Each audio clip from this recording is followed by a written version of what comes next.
Hello out there to all my viewers. Thank you for viewing my video here. This is my first professional PC build. I've built several other PCs in the past, but they've always been for myself. This is my first time building one for resale on the open market. All of my parts are used except for the case in order to cut down on costs, especially since this is all really like last gen tech running on DDR4 RAM and whatnot. But anywho, get over to the build here. I do like these new case styles where they have the they have that glass panel that's so easy to remove there. I like that.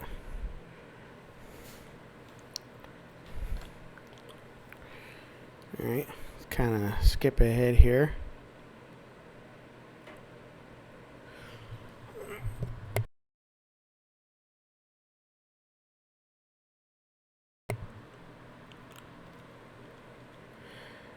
Alright, so I'm kind of just going through at this point, making sure there's no, because there was a couple like bag ties in different areas around cables and such, and there's also packages full of screws with the case, because it is a brand new case.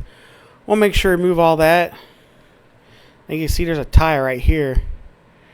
I don't want to keep that in there. You never know. Something could strip off of it, short something out. If it's unnecessary, I'm going to remove it.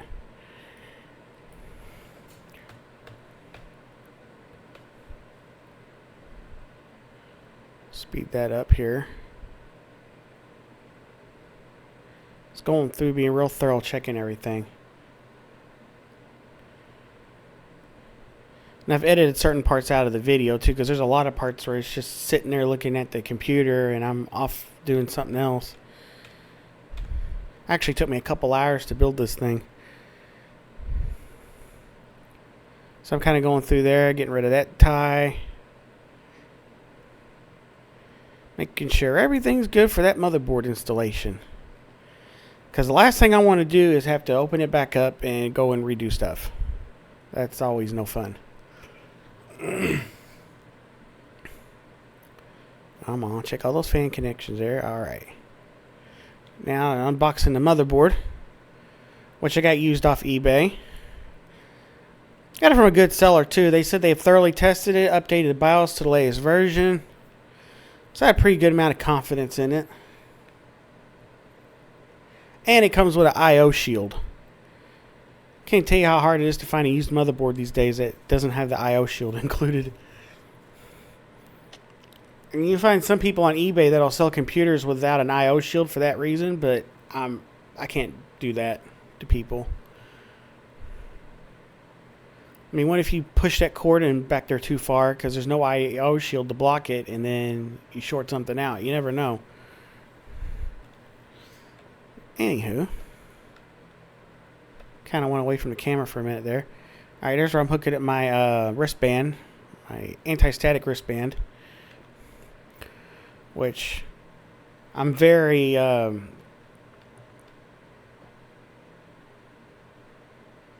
big on wearing the anti-static wristband. I've actually fried a couple of motherboards in the past couple of years because I didn't wear one. So I do not play around with that. In fact, very first thing I'm going to do here is try to get this power supply hooked up for that very reason.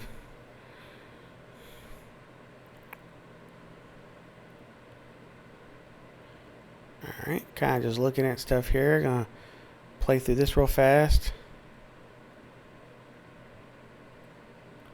And that power supply, that's one of the most highly reviewed power supplies on Newegg.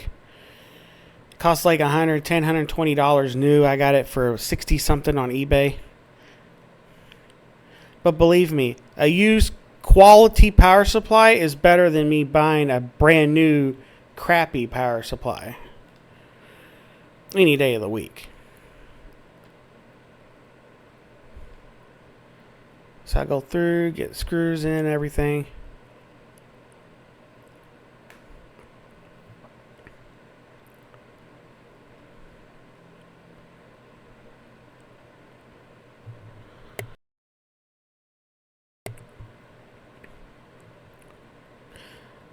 And yeah, those are the screws that the power supply came with. They are really small. But they're just a little bit bigger than the screw hole, so it should be okay. Oh.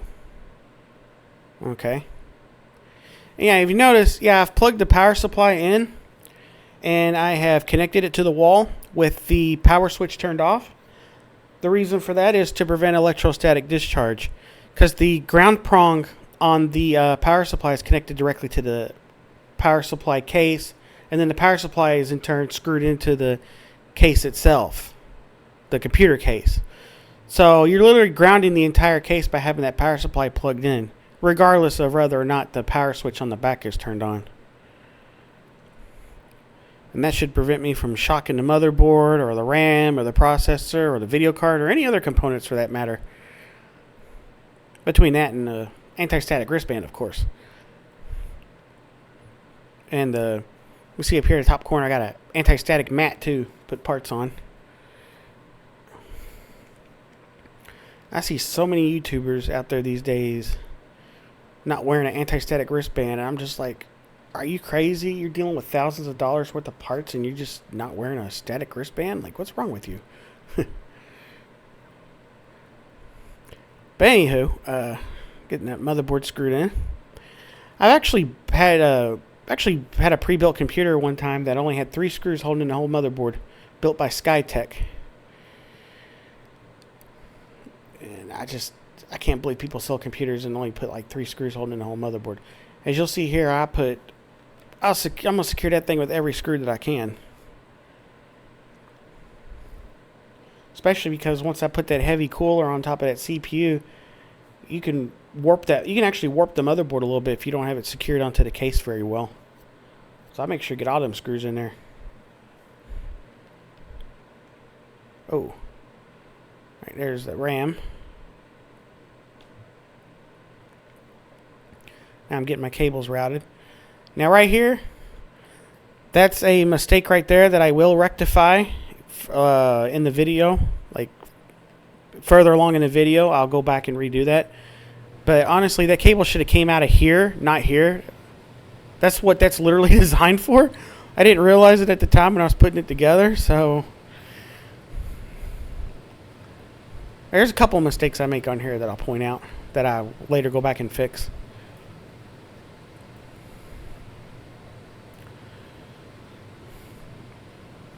Going through checking all the fan connections. Trying to find the fan connector that's daisy chained to the rest of the fan connectors is what I'm trying to do at this point. Because you got the one that plugs into the motherboard, and then you got the ones daisy chained to that one for all the additional case fans.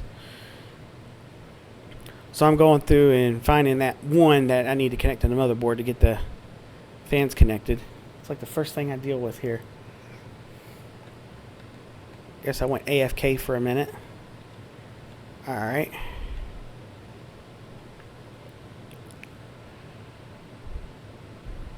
And there's that fan right there connected. The chassis fan's connected to the chassis fan power connector right there. And then there's my connections for the case. Then the audio, USB 2.0, USB 3.0. I think that's CPU core power right there.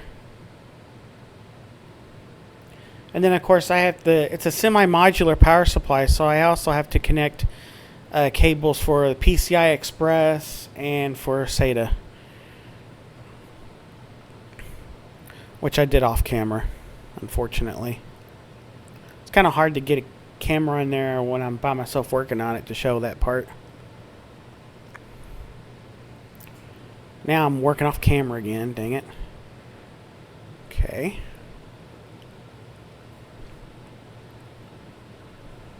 There's my USB 3.0 that I'm plugging in right there.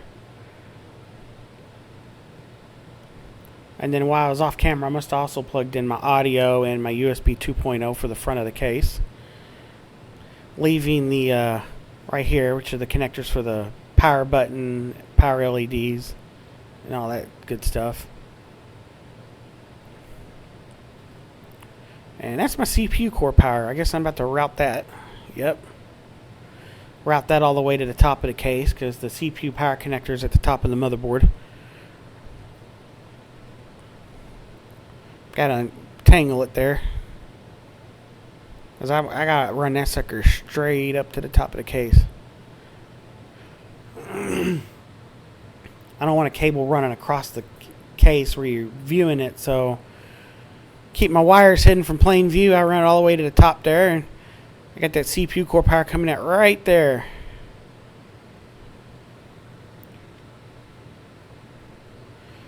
There's my CPU, my Ryzen 5 3600, inserting that into the ZIF socket. Pull down a little ZIF lever.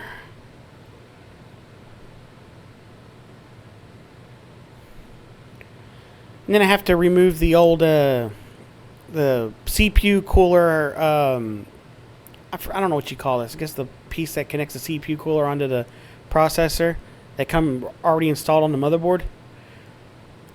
I'm removing these because these plastic pieces screw into a bracket on the back side of the motherboard, and my CPU cooler, I'm just going to screw it straight onto these pieces right here. And yeah, I do the 5-dot approach for thermal paste. Everybody's got their different ways. I found this is pretty good on temperatures and whatnot, and it's a lot easier than trying to spread it across the chip.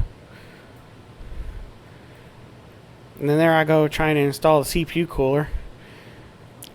I had the fan installed when I put it on, but then I didn't realize that I can't get to these two screws right here with this fan installed, so I had to take the fan back off. Kind of annoying. I'm going to pull those pieces out. This is why you don't want your power supply turned on, in case you drop stuff in there while you're working on it. Among other reasons, of course. Get that screwed in there.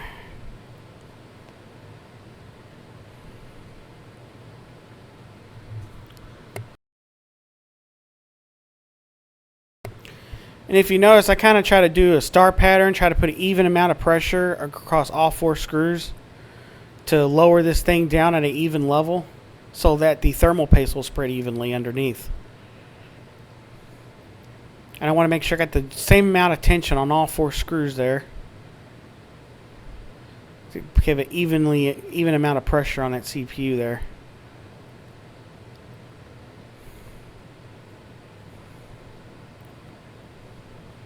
Now, go ahead and reinstall the fan, which I am going to have to replace this fan because, as you'll see a little bit here in a little bit in this video, I'll make a mistake here with this fan.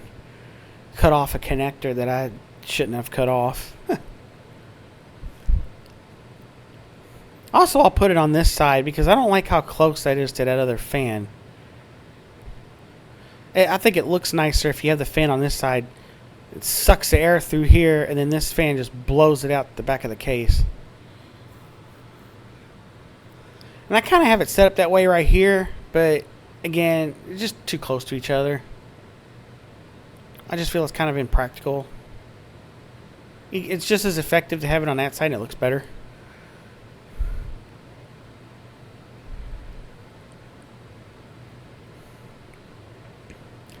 And I'm connecting my... Right here I'm connecting the fan for the CPU cooler into the RGB controller that come with the case. That's another nice feature. The RGB controller of this case is not the one that's in the computer that I'm selling. As you'll see later on in the video, I actually replaced this RGB controller with one that I got for free that came with a remote. Because when I ordered 3 fans, one of those fans is to replace the fan on the CPU cooler that I'll replace later on in the video. And I got a free RGB controller that come with a remote, which is pretty cool. But yeah, this little thing right here, what I should have done here is I should have daisy chained this onto one of these. But instead I just cut it off, which turns out to be a huge mistake. It messes with the RGB on the fans by doing that. See, I never cut that off. Either put a cap on it or plug it into one of these, daisy chain it, but don't cut that off. You'll mess up your RGB on your fans if you do that. I just learned that the hard way on here. Of course, the benefit for anybody buying this computer is is instead of getting a used fan on the CPU cooler, a lightly used fan, they get a brand new one. And for no extra charge, because I'm not going to charge people for my mistakes.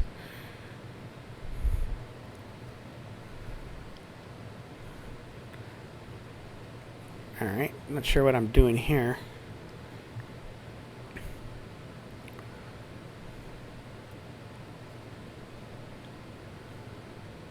Go ahead and speed all this up.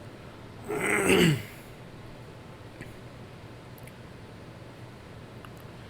think this is where I'm doing my routing the wires from one side of the case over to the other for all the different power things that I need.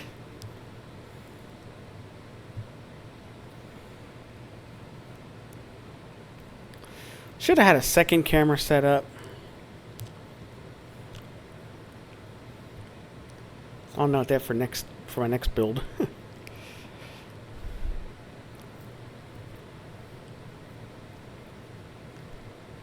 Alright, I believe that's my PCI Express power.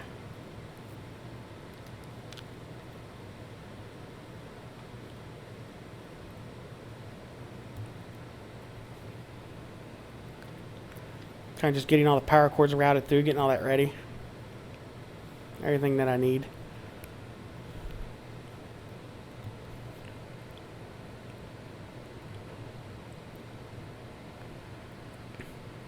There's my 1 terabyte PNY solid state drive.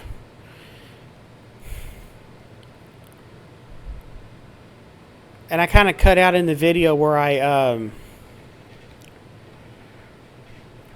I screwed that into the plate and everything. Because I ended up trying the hard drive over here, but there's not enough room for the cables to be in here with this RGB controller. So I ended up putting it up here, which is a big oversight on Montech's part with this case design. They should have slid this over a little bit and realized that this was too close to this RGB controller.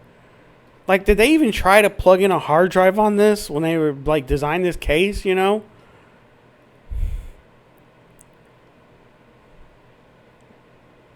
I ended up routing my cables underneath the RGB controller and putting the hard drive up here. Fortunately, I swap out this RGB controller, so I kind of fixed that issue for Montech there a little bit. With only this case, obviously, but and then with all my power cables routed over to the other side and whatnot, I'm going to go ahead and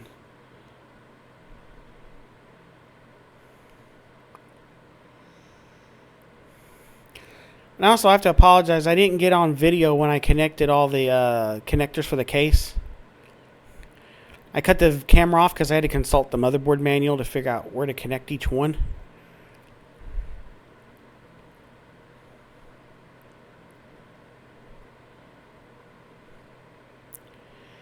And I'm sorry for taking so long to get this video out. I actually built this a couple of weeks ago. I've either been sick or busy last couple of weeks, so I'm finally glad I'm able to get to it now.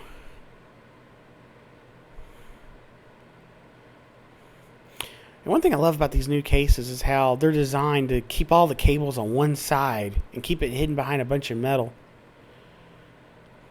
Like, I wish the old ATX and micro ATX style cases from back in the day were like that. Back in like the mid 2000s and before that, it was like before the 2000, nobody had Windows on the side of their computer. And then people started putting Windows on it in the 2000s, but you could see a bunch of cables running everywhere because they didn't have very good cable management. And then they designed the cases to have better cable management now.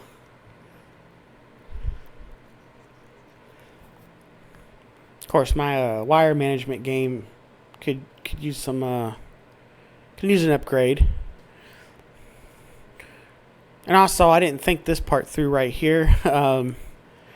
So I should have removed these blocks out for the graphics card before I put the motherboard in.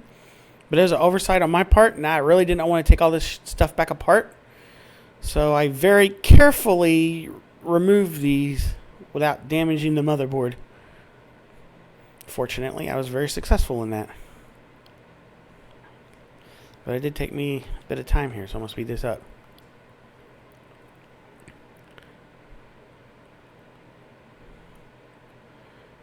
it go through. I twist it very carefully. Had to make sure it wasn't scratching the motherboard there, because it does go over the motherboard as I twist it side to side to remove it. But not a scratch on that motherboard. I was impressed with myself on that one. Now I'm getting my video card out. RTX 3050. Bought used off eBay. Love how they put it in the original box and everything. And it's an anti-static bag around a foam insert. Gotta love that.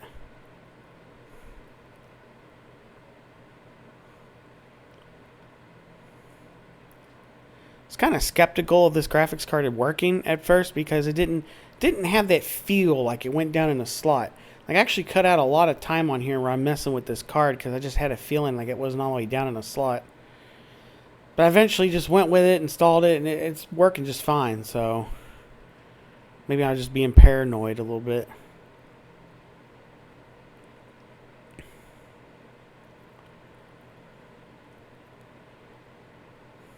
Alright. And after that, I kind of just check over everything and make sure everything's good. Like I got the video card connected, and then all the power for everything, case connectors, USB 2.0, 3.0, the 24-pin main power, the CPU core power up here. And this is right here is where I test it. And as you can see, right down here, well, maybe I'll show it better here in a second. But yeah, right down here, you see how the fan's making like all different colors. That's from me cutting that RGB connector off. I'll go back a little bit, because I want to show that it posted. I don't see right there the Pro Series, MSI Pro Series logo comes up right there. And right as soon as I verify that it posts, I decided to open it back up again and fix a couple of my mistakes.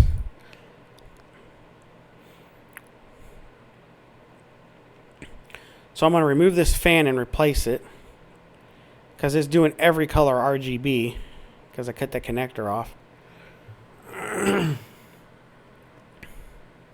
This was about a week later or a few days later when I opened it back up, because I had to wait for the new fans to come.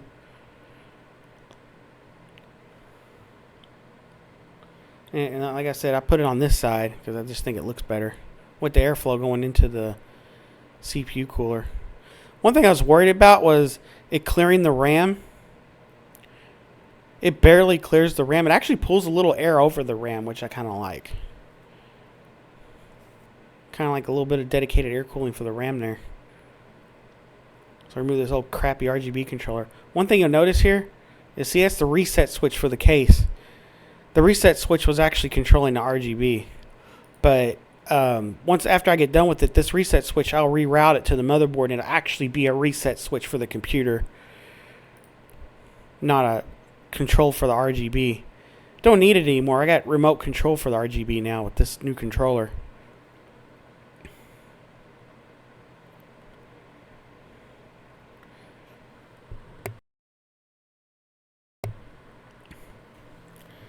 Fortunately, I was able to connect everything on one side of the controller, because each side of this controller requires a separate SATA power connection, and I only had 2 SATA power connections, I think. Either that or I didn't want to route another one up there. I don't exactly remember what I was thinking at the time, but yeah, I try to keep it on one side of the controller for sure. And one of these, I don't think you see it on camera. Oh yeah, you do. Sort of do. Right here. This is the one for the new fan, and it has that extra plug that I cut off before. As you can see right here, I got it daisy chained onto the next fan. So I only need 4 slots instead of 5. That's why I'm only using 4 RGB slots, even though I have 5 fans, because one of them's daisy chained into the other. The CPU cooler is. And then, of course, the fan power I connect directly into the motherboard, because I made sure to order a fan that had a 4-pin connection, so the motherboard can control the fan speed when it runs hot and whatnot. What you don't want is a 3-pin fan on your CPU cooler, because it'll always run at the same speed. And it'll always run at a slow speed unless your motherboard allows you to make adjustments. Which I believe this one does.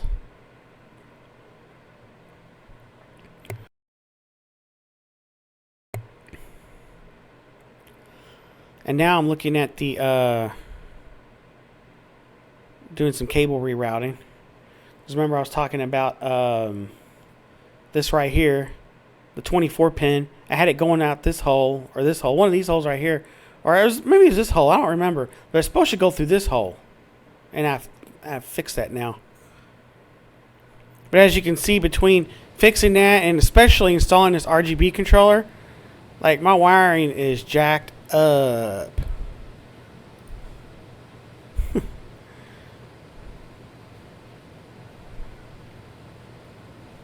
I will go back and try to fix it a little bit. I'll have trouble closing the case completely, so I will zip tie a couple things down. See right there with the zip tie.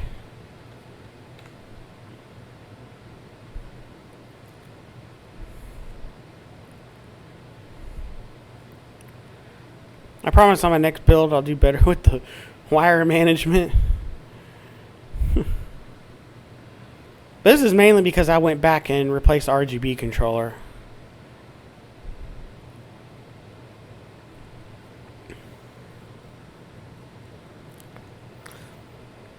But it doesn't really matter too much, as long as, like, I don't have anything really touching anything bare.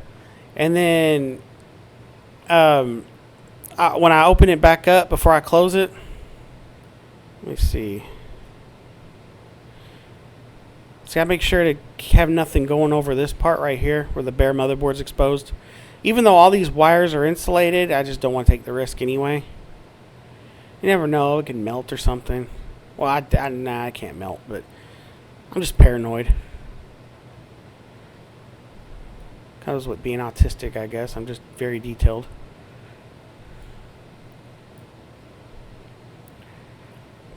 But as you can see on the side that you can actually see through the window, the side that matters, cable management's on point. It's like party in the front, mess in the rear, I guess. Or party in the front, business in the back, I guess.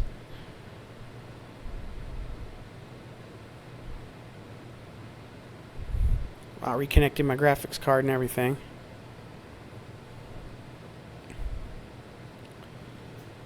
See.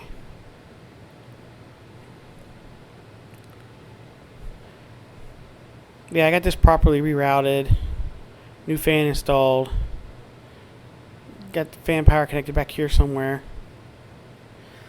And I don't show it in this video, but you'll see on my eBay listings, like, I have all these fans running properly with the RGB.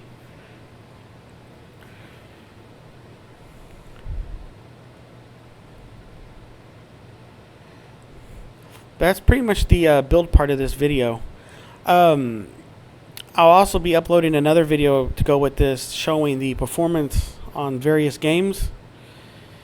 And I'll have that uploaded here in hopefully another day or two. That's it for the build process of the computer. Except for, like I said, I went back here and did one more little bit of cable management here. Had to reroute the reset switch so I can connect that reset switch to the motherboard. That's what I'm doing right there. And with that reset switch connected to the motherboard, it's all set and all good to go. And